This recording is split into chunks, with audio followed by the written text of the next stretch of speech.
Boa noite.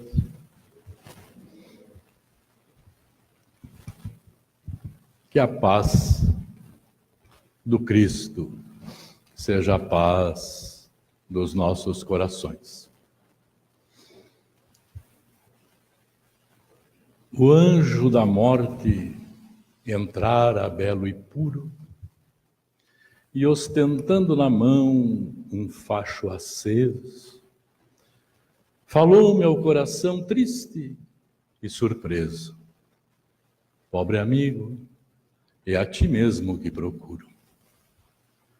A memória rompera estranho muro, e a sós comigo, exânime e indefeso, retornei ao passado e vi-me preso nas ansiedades do caminho escuro. Amores, ambições, penas e abrolhos, e o pranto que jorrava dos meus olhos banhou-me a fria máquina de cera. E na sombra abismal do último dia, não chorava a existência que fugia, mas em vão chorava o tempo que perdera. Conta-se uma história que Francisco de Assis estava trabalhando no seu jardim, limpando, quando aproximou-se dele o Frei Leão e perguntou-lhe: paizinho, se soubesse que ia morrer hoje à tarde, o que faria? E Francisco teria respondido: eu continuaria limpando o meu jardim. Nesses dois momentos, na poesia de Luiz Pistarini, poeta brasileiro, encarnado em 1879 em Resende, no Rio de Janeiro, desencarnado no início de 1918, aos 41 anos, ele traz aquilo que é uma sensação que nós vamos vivendo dia após dia, que é do deixar as coisas para depois, do ir procrastinando as nossas decisões mais importantes. E depois, como narra ele, através da mediunidade do Chico Xavier, o maior médium que esse país já conheceu, chegar no mundo espiritual lamentando o tempo perdido. Não lamentava, como ele diz, a vida que fugia, mas sim o tempo que perdera, naquilo que não fizera, naquilo que deixara para depois. Como muito bem lembrou nosso querido Mauri no início, para refletirmos a respeito do que fizemos, do que deixamos de fazer. Quantos projetos, quantos grandes projetos da nossa vida viraram projetos. Quantas vezes nós pensamos nas decisões a serem tomadas e nada fazemos. E sabemos nós todos que vamos morrer algum dia. Não sabemos quando. Não sabemos se daqui a pouco, se amanhã, se daqui 30 anos, ou 50, mas sabemos sim que vamos morrer. E de que maneira nós pretendemos nos encontrar no mundo espiritual? Por que nós vamos deixando para depois e para depois as nossas definições? Com toda a carga de angústias que isso nos traz,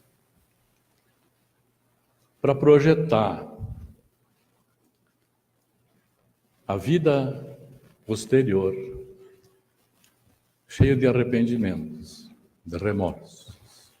Morrer, sim, mas não desencarnar. Porque, como trouxe o poeta, retornei ao passado e vi-me preso nas ansiedades do caminho escuro. Está preso na carne, ligado nas questões da carne, morto, mas não desencarnado.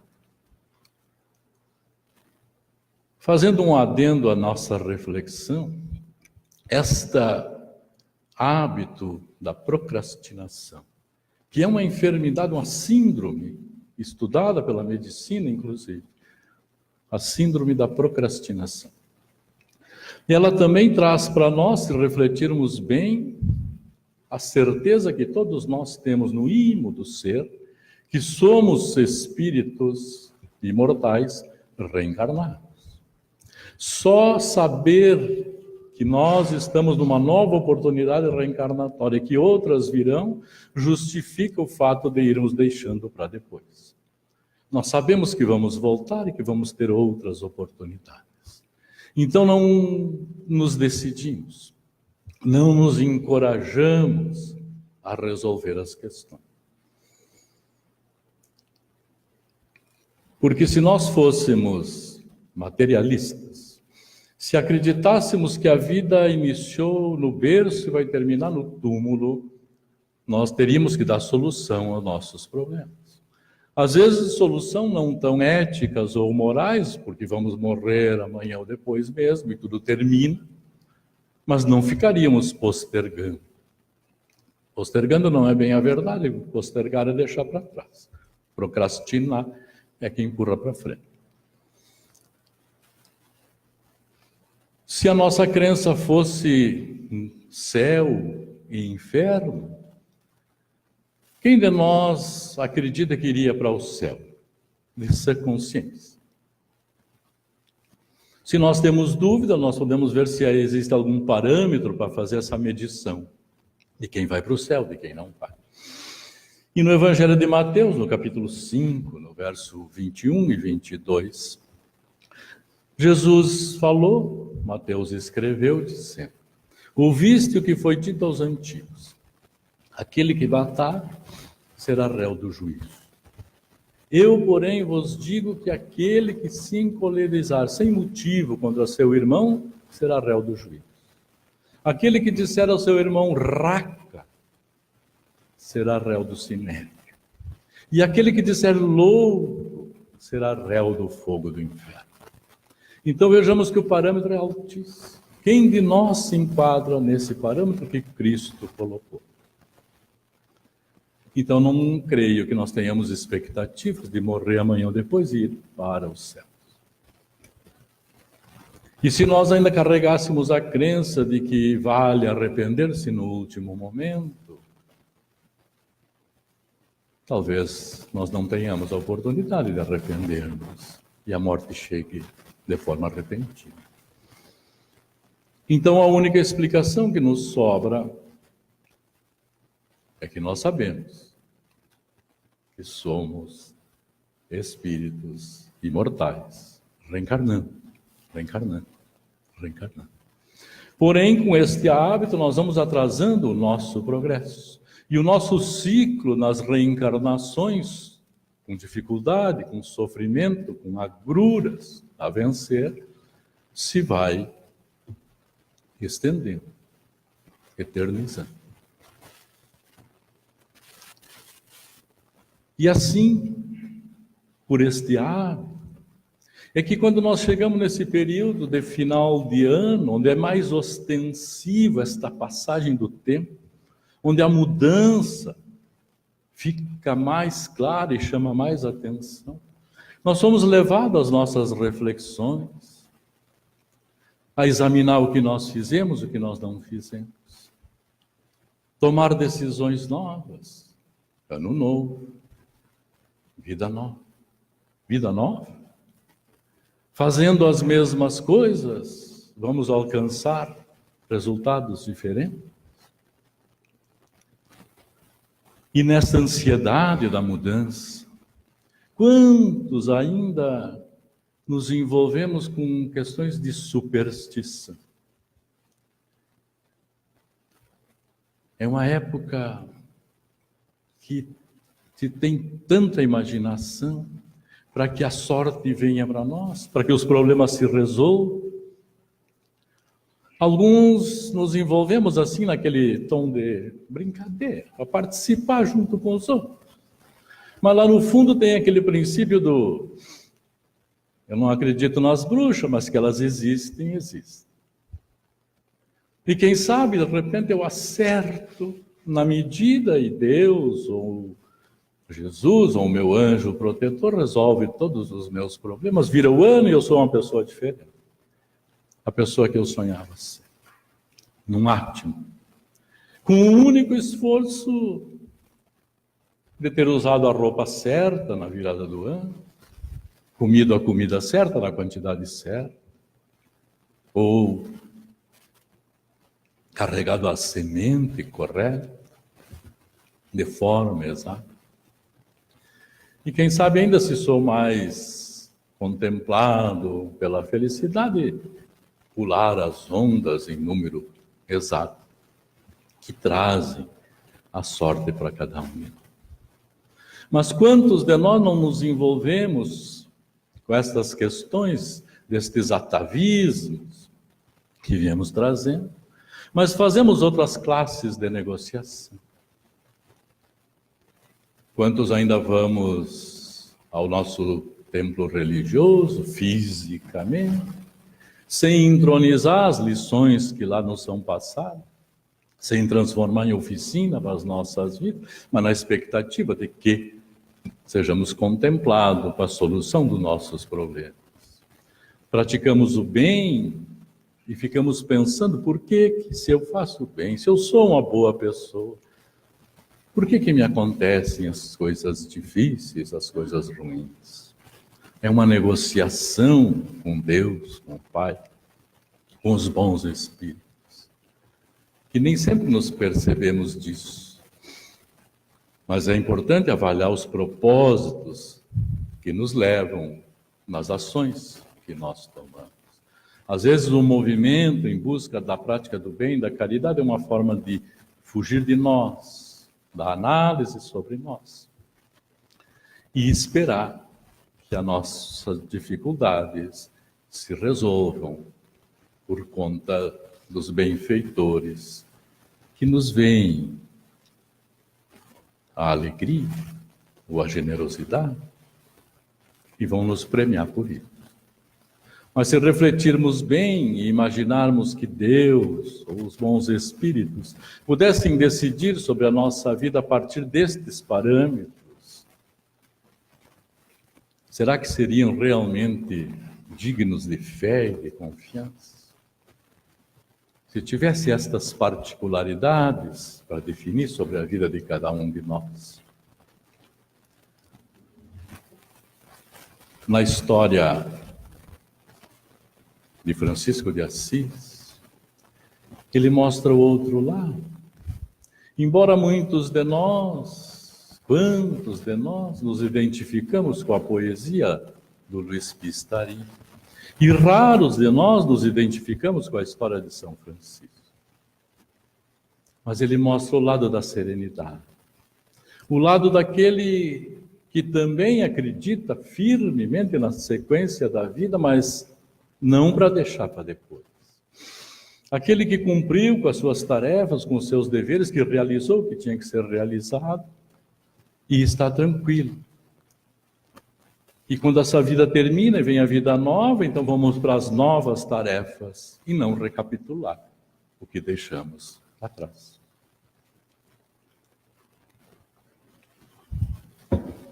Se sucedesse a nós, se nós recebêssemos a notícia de que iríamos morrer dentro de poucas horas, amanhã de tarde, o que aconteceria? Será que continuaríamos fazendo o que estávamos fazendo? Ou sairíamos se não desesperássemos e se não nos botássemos a reclamar de Deus, porque nós precisamos viver mais tempo, porque temos muitas coisas a resolver. Mas se fosse inexorável, sairíamos a resolver problemas que ficaram para trás. Principalmente as questões dos relacionamentos, que é o que mais nos inquieta, o que mais nos causa dor e sofrimento. Quanto perdão a ser pedido, quanto perdão a ser dado, quanta declaração de amor adiada e que lembraríamos que precisávamos fazer antes de voltar para o mundo espiritual. Aí também importa lembrar do ensinamento do Cristo. E na sequência da lição que falávamos antes, nos versos 23 e 24, do capítulo 5 de Mateus. Porque quando nos chega uma notícia dessa, quando nós temos uma expectativa de algo que vai nos suceder, é natural, normal e desejável até que nós lembremos de Deus. Nós vamos nos colocar em oração pedindo proteção, se eu vou morrer amanhã ou depois, me ajuda a resolver meus problemas, me ampara, me socorre, ou adia isso. Afasta de mim esse cálice.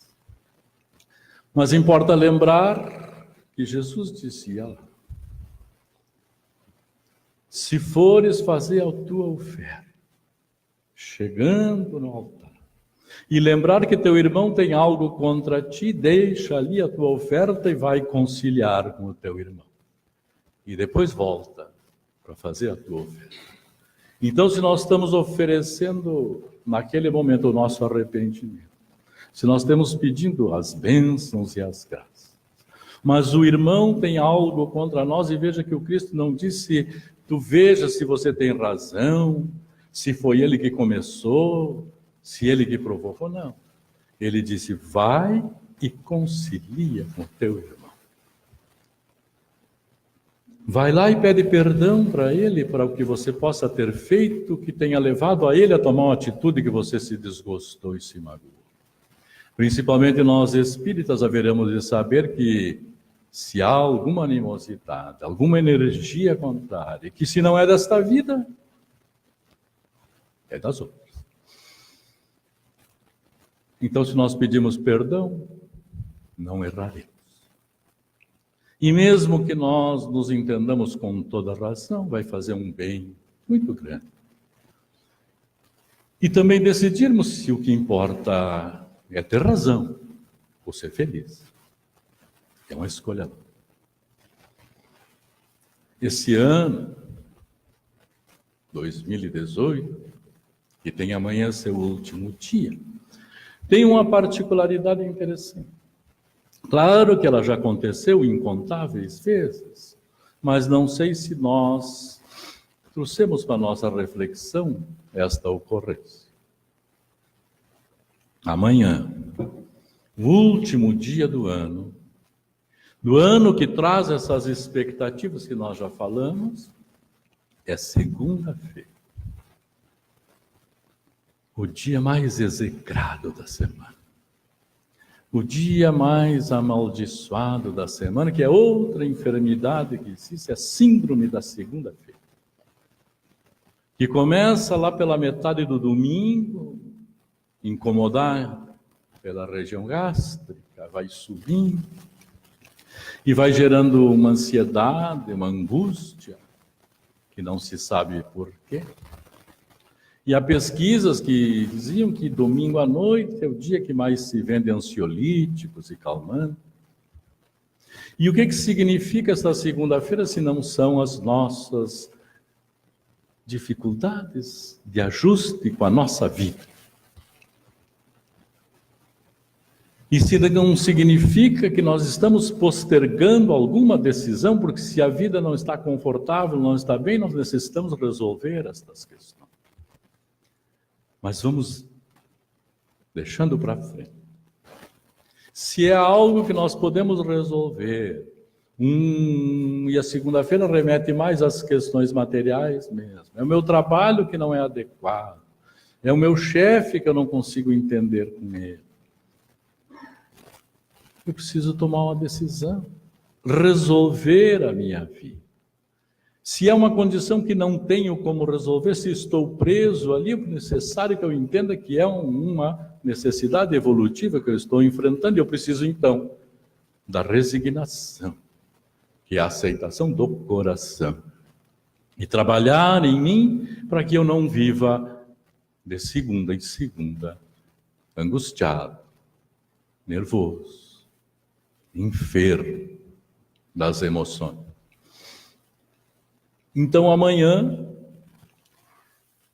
vai ser necessário decidir se nós vamos ficar com o ano que pode trazer as coisas novas ou com um incômodo da segunda, que mostra que o fim de semana termina e precisamos recomeçar esses tempos. Vamos soltar foguete para espantar esse ano cheio de dificuldades? Ou vai ser contra a segunda-feira? E de segunda em segunda, chegamos ao fim do ano. Ano novo, vida nova? Ou pensando em fazer, passaram 20 anos. Não consegui. Não consegui. Passaram 20 anos. Por que não fiz? Por que não fiz? Passaram 20 anos. E assim se passaram 60 anos. Essa é a história de uma vida vazia. Este é um provérbio tibetano que descreve quantos de nós? Quantos de nós?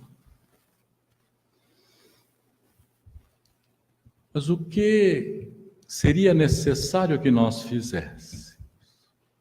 O que importa fazer para resolvermos estas dificuldades? Para sairmos deste envolvimento, desta roda que não termina nunca. No livro O Céu e o Inferno, que é o quarto livro das 5 obras básicas da codificação espírita. O codificador do espiritismo, Allan Kardec, na segunda parte desse livro, ele traz a narrativa da conversa dele com espíritos que vinham nas reuniões mediúnicas e eles iam questionando, vendo como eles estavam vivendo no mundo espiritual, como foi a vida deles aqui, na vida física. E aí estabelecendo essas leis que regem a nossa vida e as consequências da nossa existência e de como nós nos portamos aqui. E lá, quando ele trata dos espíritos sofredores, apresentou-se um espírito que se trouxe com o nome de Príncipe Oura. Ele disse que assim ele era conhecido numa encarnação anterior na Rússia. E esse espírito narra que ele teve uma encarnação ao tempo de Marco Aurélio, foi um homem muito rico, muito poderoso, muito orgulhoso, e que prejudicou muita gente. Ele abusou da sua capacidade, da sua riqueza, da sua condição. Desencarnou, morreu, arrependeu-se, e pediu uma encarnação onde ele tivesse dificuldades econômicas para que ele pudesse aprender a valorizar aquilo que ele não tinha sabido usar. Então ele foi um estudante muito pobre, ele disse que precisava mendigar para viver. Mas na ânsia de ter riqueza, ele acabou depois dos estudos vendendo o seu conhecimento para aqueles que mais o pagavam e remuneravam melhor, não importando se era ético, se era legal ou se não era legal, para conquistar valores. Morreu mais uma vez, arrependeu-se outra vez de ter vivido dessa maneira e solicitou uma nova encarnação, e ele diz que ele entende que ainda era um pouco do orgulho dele, a pedir uma encarnação nova de novo, com condições econômicas avantajadas, com fortuna, para que desta vez, usando desses recursos, fizesse o bem. Porém, estava ali pedindo orações porque falhara mais uma vez. Mais uma vez, ele abusara dos seus servos, ele fizera as pessoas aceitar suas depravações, seus abusos, enfim, pedir a fortuna e falhara mais uma vez sob força superior à sua, em condições e compromissos superiores às minhas forças. E aí o codificador Kardec faz um comentário, dizendo que é comum os espíritos que sucumbem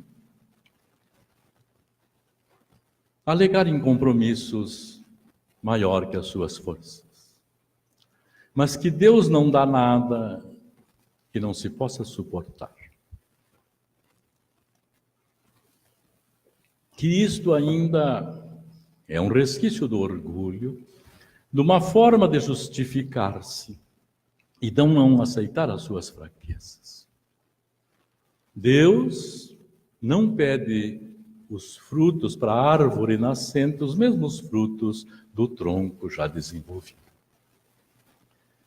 E, ademais, o Espírito tem a liberdade. O que lhe falta é vontade. E isto só Ele pode resolver. Com força de vontade, não há tendências viciosas insuperáveis. Mas, e aí a parte dorida do comentário, quando um vício nos apraz, é natural que não nos esforcemos para superar. Então, na fala deste espírito, Kardec deixa muito claro: tenha liberdade, o que falta é vontade. Mas nós precisamos entender um pouco melhor o que seja vontade, porque é fato comum confundirmos. Quantas vezes nós mesmos já tenhamos dito, mas eu tinha tanta vontade de fazer isto ou aquilo e não consegui. Mas se eu queria fazer e não fiz, a minha vontade era de não fazer. Porque a vontade é que decide, faço ou não faço. O Espírito Emmanuel, o guia espiritual do Chico Xavier, no seu livro Pensamento e Vida, no 2º capítulo, fala da vontade. E ele diz lá que podemos comparar a vontade com um grande escritório com várias seções de serviço. Temos o departamento do desejo, onde operam os propósitos e as aspirações, acalentando o estímulo ao trabalho. Temos o departamento da inteligência, dilatando o patrimônio da cultura e da evolução. Temos o departamento da imaginação, amealhando as riquezas do ideal e da sensibilidade. Temos o departamento da memória, arquivando as súmulas da experiência. E outros, para todas as atividades da alma. Mas acima de todos estes, surge o gabinete da vontade. A vontade é a gerência esclarecida e vigilante, coordenando, governando todas as ações de serviço da mente.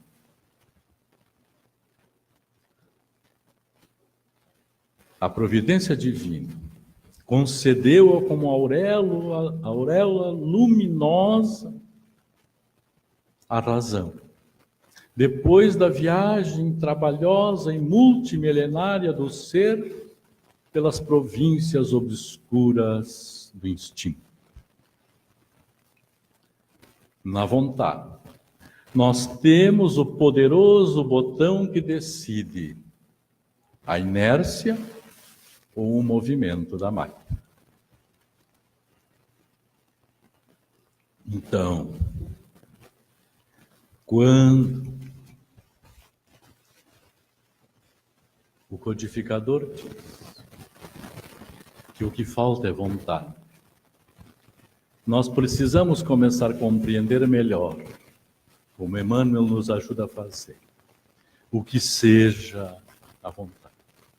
O que são os nossos desejos, os nossos quereres e o que seja a vontade. Para que, ativando a nossa vontade, nós consigamos vencer estas tendências que atrasam o nosso processo evolutivo.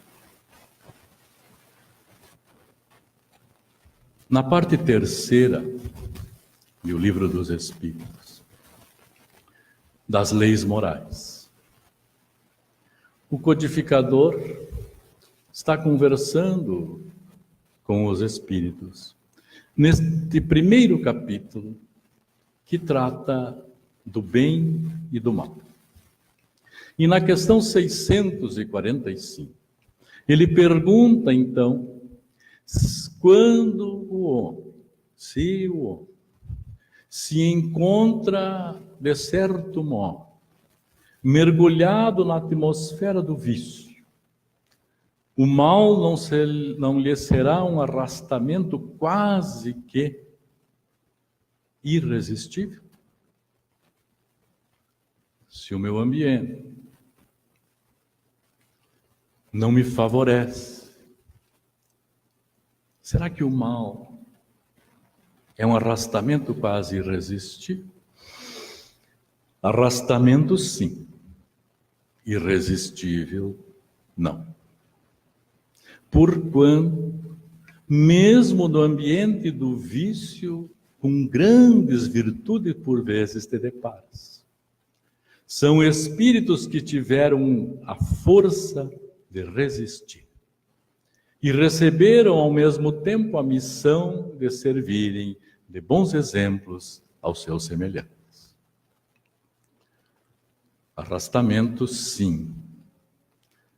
Quando nós temos as nossas tendências a deixar para depois, a não resolver as nossas questões, embora o sofrimento que elas nos possam vir trazendo, mas persistimos neste caminho. E por vezes consideramos que é mais forte que nós. Eu tinha vontade, mas não consegui. Há um arrastamento, mas não é irresistível. Nós temos o livre-arbítrio. E o livre-arbítrio precisa ser bem compreendido também. E muitas vezes nós questionamos, queremos tanto o livre-arbítrio na hora que queremos resolver qualquer coisa. E não há que confundir-se livre-arbítrio com liberdade, porque quando eu falo de livre-arbítrio, é a nossa capacidade, o dom que Deus nos deu de decidir entre o bem e o mal. Mas quando nós falarmos de liberdade, aquele que é livre sempre escolhe o bem. Porque se eu sou um homem livre, não posso fazer uma escolha que me aprisione logo ali à frente. Então não sou livre.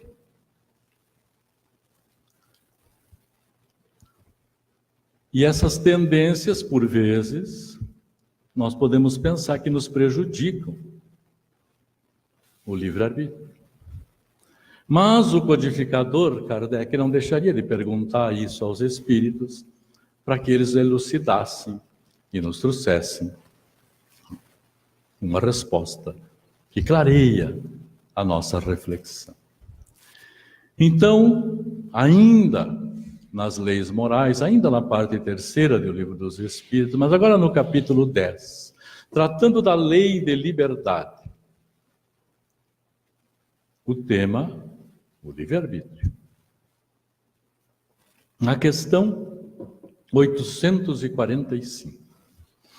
A pergunta do codificador é: não constituirá um obstáculo à prática do livre-arbítrio as predisposições instintivas que o homem traz ao nascer? É disso que falávamos. Das nossas tendências, daquilo que vem conosco.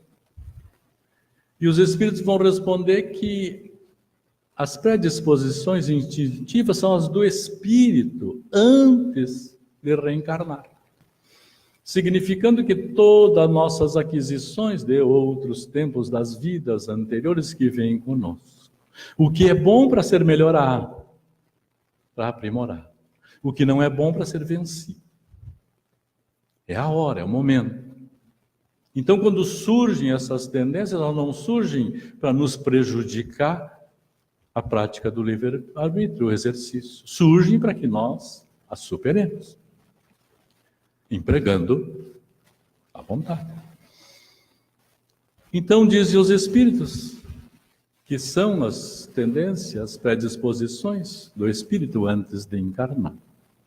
E conforme ele for mais ou menos elevado, elas podem arrastá-los à prática de atos repreensíveis, no que serão secundados pelos espíritos que simpatizam com essas disposições. E como hoje nós não teremos tempo de tratar a respeito da influência espiritual sobre esses nossos comportamentos, vamos pegar mais um pouco dessa resposta, desse comentário que faz um resumo fantástico. Porque muitas vezes também chegamos a pensar, mas deve ter um espírito junto de mim que não me deixa fazer as coisas que eu quero. Tem um encosto que me atrapalha. Serão secundados pelos espíritos que simpatizam com essas disposições. Os espíritos que estão influenciando-nos estão mesmo. Que todos nós temos espíritos a nos auxiliar nestas ações que nós fazemos? Temos. Mas eles não criam em nós absolutamente nada. Não inventam nada. Usam das nossas tendências. Usam da nossa disposição para não fazer ou para fazer. E potencializam. Só. Secundados por aqueles que simpatizam.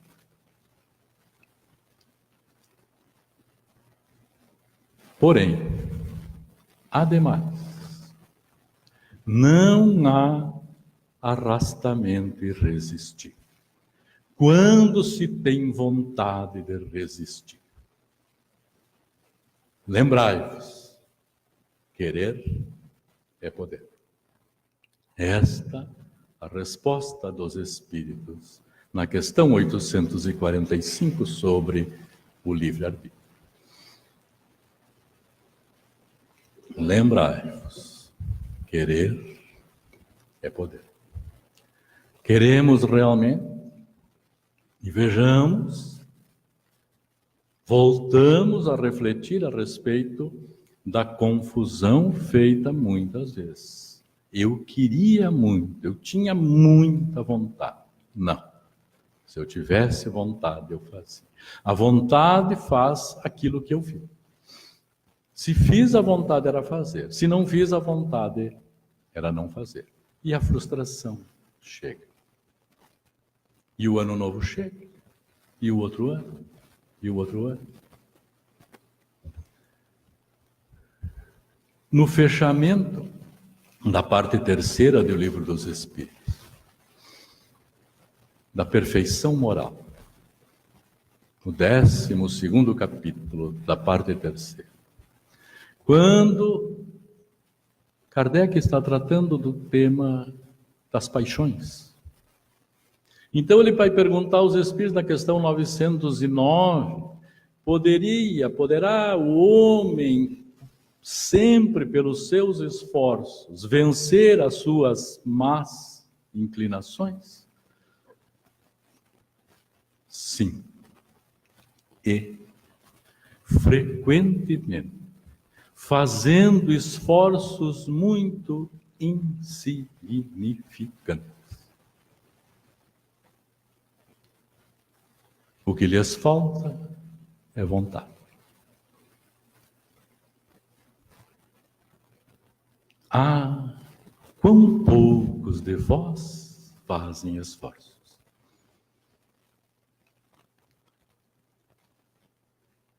A doutrina espírita se afigura sempre, cada vez mais, o Consolador prometido por Jesus, como a ferramenta perfeita para que nós trabalhemos em nós a nossa melhoria, o nosso crescimento,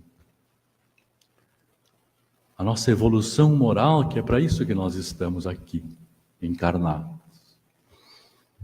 E nós estamos na busca de quê? O que nós aspiramos, senão a felicidade?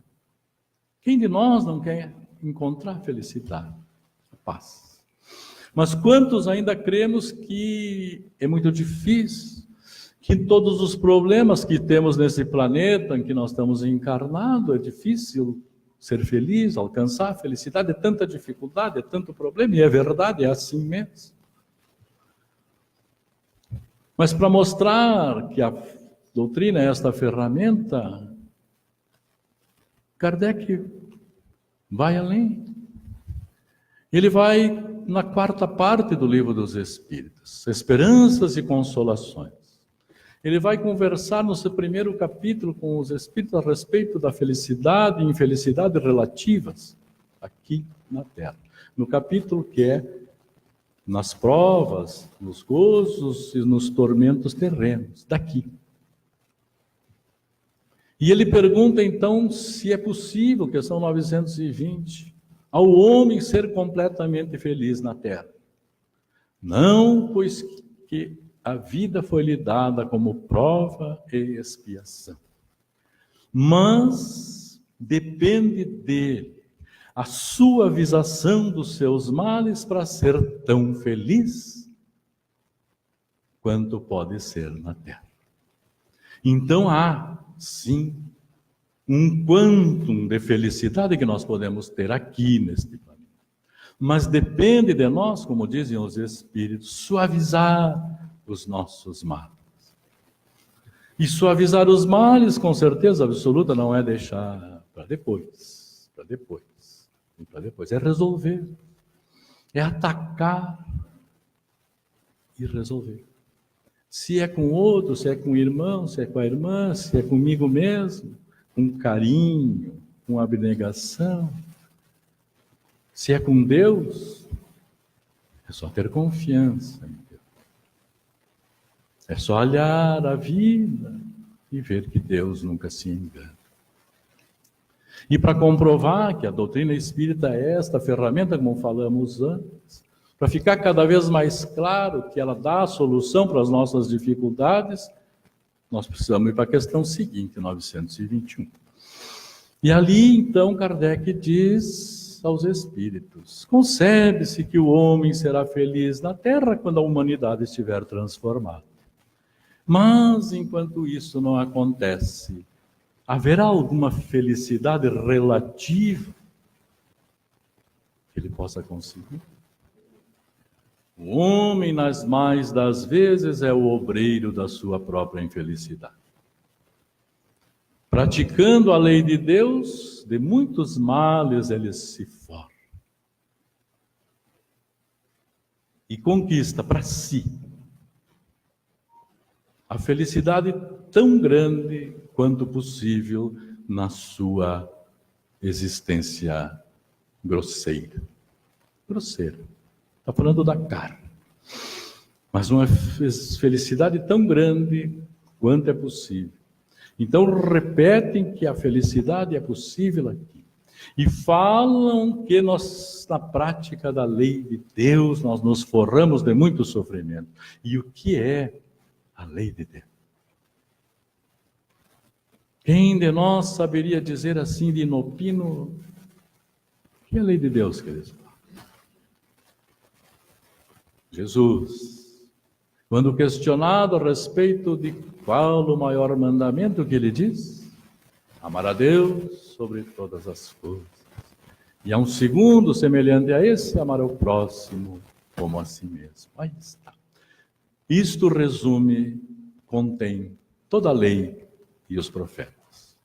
E um outro momento que Jesus disse estar incontido em alguma ação toda a lei e os profetas, está lá em Mateus, do capítulo 7, verso 12. Portanto, fazei aos homens tudo aquilo que queria que eles vos fizessem.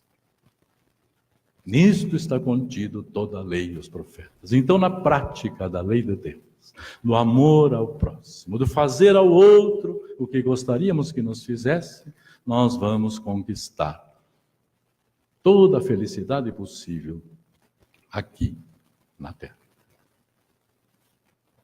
E no comentário a esta questão, o codificador vai dizer que aquele que está compenetrado da vida futura,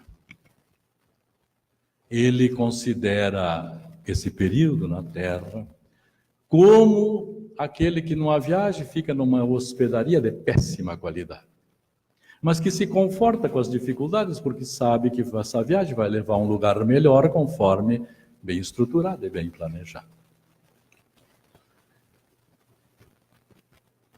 Diz ele que nós, normalmente, já vamos pagando aqui mesmo, na Terra, os nossos equívocos contra as leis que regem a vida física. E que se nós gradativamente fomos remontando aquilo que nós chamamos das nossas desgraças, nós vamos perceber que o início de tudo foi no primeiro desvio do caminho reto. E aí, percebendo esse desvio, nós tomamos outro caminho, mal também. E mais outro. E de consequência em consequência, caímos em desgraça. O que ele quer nos dizer, com clareza, é que quando percebemos que nos equivocamos e saímos do caminho reto, falta-nos, via de regra, a humildade necessária para voltar sobre nossos passos, analisar as dificuldades e os problemas que criamos, remontar o nosso projeto de vida e seguir em frente. Mas quando damos conta lá na frente que está errado, nós não queremos dizer que erramos, voltar para trás, então buscamos um desvio, que também é errado. E quando aquele desvio não nos leva, nós buscamos outro desvio. E assim, como ele diz, de consequência em consequência, entramos em desgraça. Para que nós consigamos ativar a nossa vontade, para que nós tomemos a decisão definitiva de transformar a nossa vida e deixar de postergar as coisas, deixar para a próxima encarnação. É necessário que nós nos aceitemos como espíritos imortais, como seres espirituais. E mais uma vez vamos buscar o codificador, que lá no livro A Gênese, o último livro da codificação, no seu capítulo 11, falando da gênese espiritual, ele vai dizer que o que constitui o homem espiritual não é a sua origem, mas são os atributos especiais de que ele é dotado quando entra na humanidade. Então, no caminho do princípio inteligente até chegar, nós estamos dotados de atributos especiais. Então, nós podemos juntar a isso essas lutas que nós temos na busca da perfeição como pontos da nossa origem. que não vai nos constituir como homem espiritual, mas sim esses atributos especiais que somos dotados, que transformarão o homem num tipo distinto. Assim, diz ele, como o fruto saboroso é distinto da raiz amarga que o gerou. Nós somos os frutos saborosos da criação do Pai. E nós não temos nada a ver com as raízes amargas que nos geram. Quando alcançarmos a perfeição, a cada passo mais próximo da perfeição, nós já vamos colhendo os resultados. E as dores e os dissabores se vão diminuindo. E nós vamos aproveitando sermos esses frutos saborosos. Mas é necessário, fundamental, que nós não nos entendamos como um corpo físico que tem um espírito a comandar.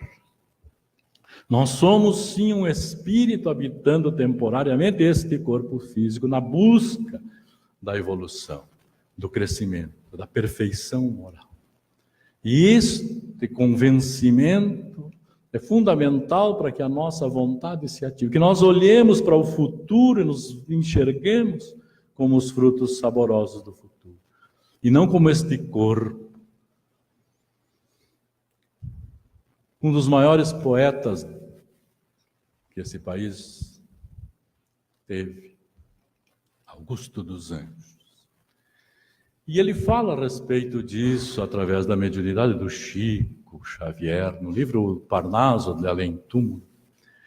Quando ele fala ao homem, ele diz: tu não és força neurica somente, movimentando células de argila, lama de sangue e cal que se aniquila nos abismos do nada eternamente.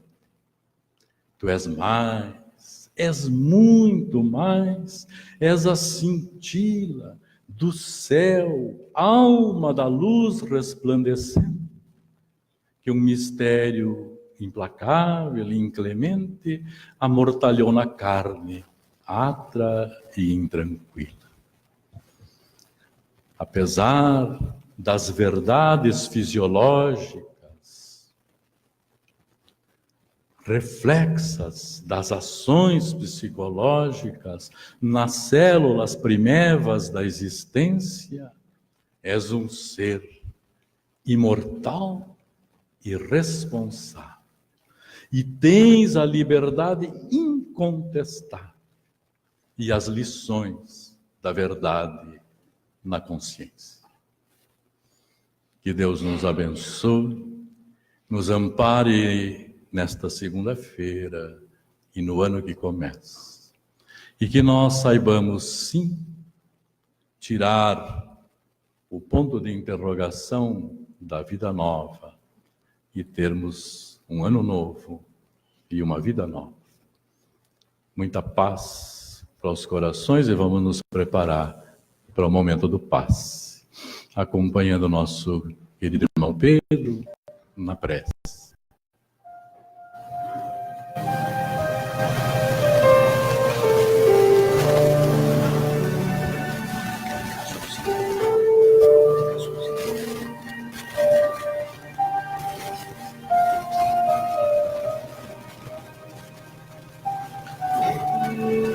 Vamos nos preparar então, meus irmãos,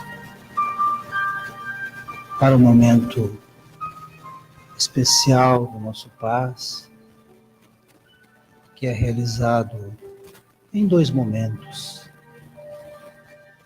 No primeiro momento, aquele que nós absorvemos e buscamos as energias renovadoras, as energias curadoras, de paz, de harmonia, para o nosso espírito.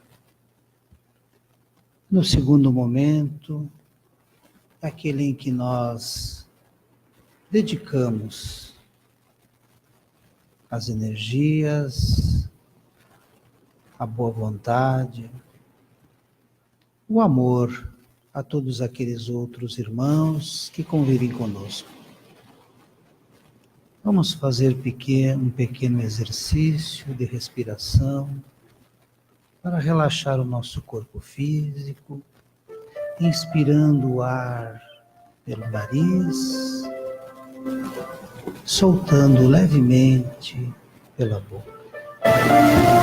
Mais uma vez, inspirando o ar pelo nariz, soltando levemente pela boca. E assim, vamos trazendo afirmações positivas para o nosso ser, afirmações de paz, de harmonia, de equilíbrio, de fé, coragem, para o ano que se inicia, fazer intimamente um balanço de todas as ações do ano que se finda e projetar já as realizações para uma próxima etapa que se inicia. Etapa essa que vamos buscar perdoar mais. Vamos buscar amar mais. Vamos buscar sorrir mais. Abraçar mais a todos os familiares e amigos, a todas as criaturas. Vamos buscar o nosso Criador no nosso íntimo. Vamos fazer e ter a vontade de buscar Jesus no nosso íntimo.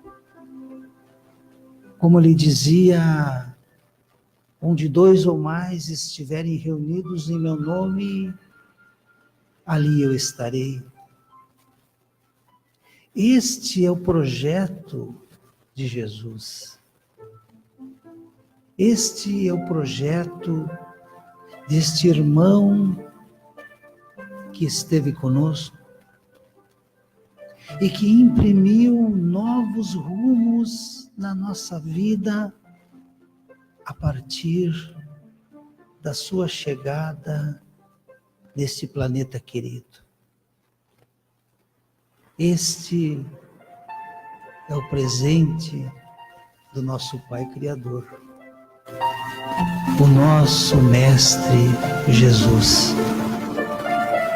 Que Ele esteja mais presente nas nossas vidas a partir do ano que se inicia.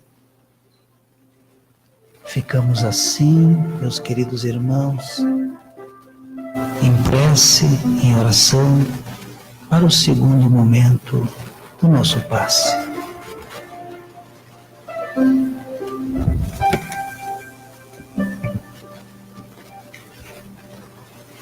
Agora que já estamos harmonizados, que recebemos conforme as nossas necessidades, vamos continuar a elevar o nosso pensamento a Deus, exercendo a caridade, ajudando, colocando em prática a nossa verdadeira vontade de auxiliar a todos aqueles necessitados, começando pelos nossos familiares no nosso lar,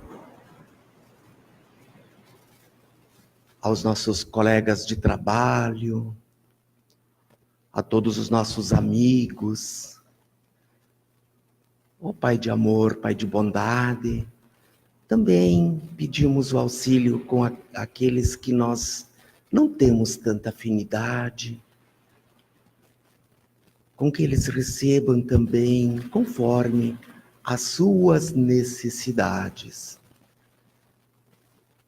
Também aos que se encontram pelas ruas, que possam encontrar um lar, um abrigo, aos que estão nos orfanatos, nos asilos, que possam receber o amor, a caridade, o auxílio necessário, aos nossos irmãos que se encontram nos hospitais, que passam por enfermidades.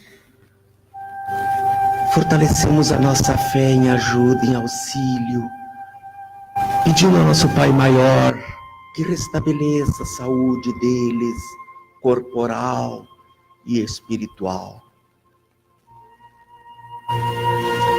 Pedimos também o auxílio a todos aqueles que estão pelas estradas, pelas rodovias, pelos ares e pelos mares. Que todos sejam amparados e protegidos.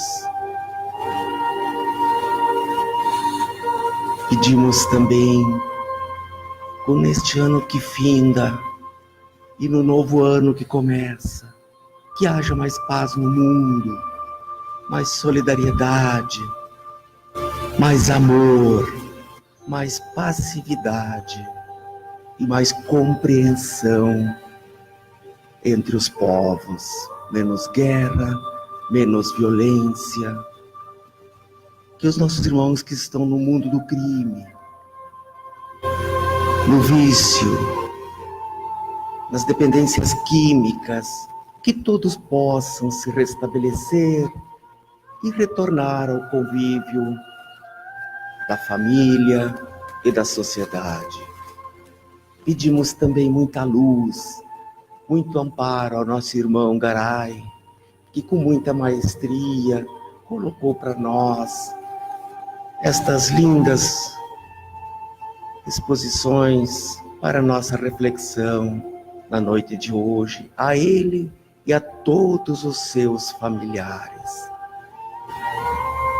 Que todos nós possamos ter um ano que se inicia a partir de terça-feira, de muita luz, de muito amor e, acima de tudo, de muita saúde espiritual e corporal.